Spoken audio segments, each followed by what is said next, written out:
బతుకమ్మ వేడుకల్లో ప్రజా వ్యతిరేకతను తట్టుకోలేక కాంగ్రెస్ సర్కారు మళ్లీ డైవర్షన్ పాలిటిక్స్ కు పాల్పడుతుంది. ఇప్పట్లో కుదరదు అన్న నోటితోనే మళ్లీ స్థానిక ఎన్నికలను తెరపైకి తీసుకొచ్చింది. బీసీ రిజర్వేషన్ల పెంపు జీవో కోర్టులో నిలవదని తెలిసి లోకల్ బాడీ ఎలక్షన్లు నిర్వహించేందుకు సిద్ధమవుతోంది. రైతులు మహిళల్లో ఉన్న ప్రభుత్వ వ్యతిరేకతను డైవర్ట్ చేసేందుకే బీసీ అస్త్రాన్ని ప్రయోగించారని రాజకీయ విశ్లేషకులు చెబుతున్నారు.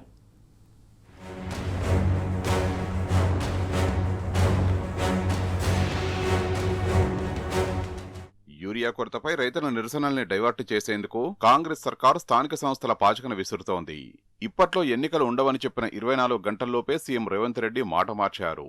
శనివారం అందుబాటులో ఉన్న మంత్రులతో కలిసి పోలీస్ కమాండ్ కంట్రోల్ సెంటర్లో సమీక్ష సమావేశం నిర్వహించారు. ఇందులో బీసీలకు 42% రిజర్వేషన్ల అంశంతో పాటు స్థానిక సంస్థల ఎన్నికలకు వెళ్లాలా వద్దా అనే విషయంపై ముఖ్యమంత్రి చర్చించినట్టు సమాచారం. అటు ప్రభుత్వ పరంగా 42% బీసీ కోటాతో స్థానిక ఎన్నికలకు వెళ్లాలని నిర్ణయం తీసుకున్నారు. ఇది అసాధ్యమని తెలిసినప్పటికీ ఎన్నికలు నిర్వహించాలని నిర్ణయించారు. బతుకమ్మ వేడుకలు, దసరా పండుగ పూర్తయ్యేలోపే బీసీలకు 42% రిజర్వేషన్లు కల్పిస్తూ జీవోను స్థానిక ఎన్నికలకు నోటిఫికేషన్ ఇవ్వాలని నిర్ణయించినట్లు ప్రభుత్వ వర్గాలు తెలిపాయి. అంతకుముందు ఇంటెలిజెన్స్ చీఫ్తోనూ సీఎం చాలాసేపు మంతనాలు జరిపినట్టు తెలిసింది.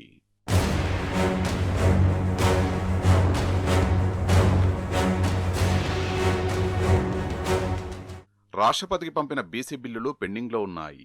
రాష్ట్రపతి నిర్ణయాధికారాన్ని దేశ అత్యున్నత న్యాయస్థానం నిర్ణయించగలదా అనే అంశంపై సుప్రీంకోర్టు తీర్పు రిజర్వులో ఉన్నది.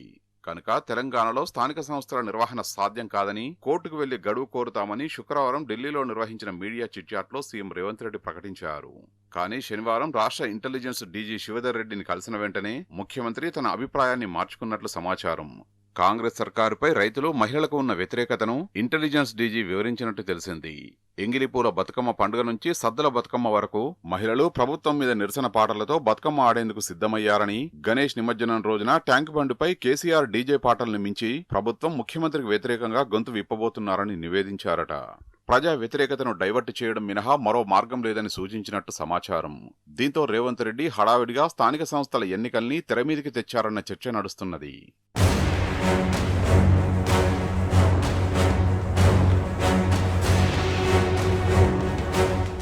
రాష్ట్రపతికి, గవర్నర్కు పంపిన బిల్లులు ఇప్పటికీ పెండింగ్లోనే ఉన్నాయి.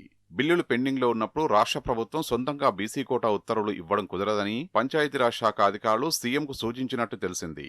పైగా 42% రిజర్వేషన్లు అమలు చేయడం, సుప్రీంకోర్టు విధించిన 50% పరిమితి కోటాకు విరుద్ధమని, సాంకేతికంగా చూసినా రిజర్వేషన్లు పెంచుతూ ప్రభుత్వం ఇచ్చే జీవో చెల్లదని, ఒక్క దఫాలోనే కోర్టు ముందు కొట్టుకుపోతుందని చెప్పినట్టు సమాచారం. అయితే ఉత్తర్వులు కోర్టులో చెల్లకపోవడం అనేది బీసీలు, ప్రతిపక్షాలు చూసుకుంటాయని, కోర్టు నిర్ణయానికి ముందే భయపడడం ఎందుకని సీఎం అన్నట్లు విశ్వసనీయంగా తెలిసింది. సద్దుల బతుకమ్మకు 2 రోజుల ముందు బీసీలకు 42% రిజర్వేషన్లు కల్పిస్తూ జీవో జారీ చేయాలని, దసరాకు ఒకరోజు ముందో లేక మరుసటి రోజునో ఎన్నికల నోటిఫికేషన్ ఇవ్వాలని నిర్ణయించినట్టు తెలిసింది.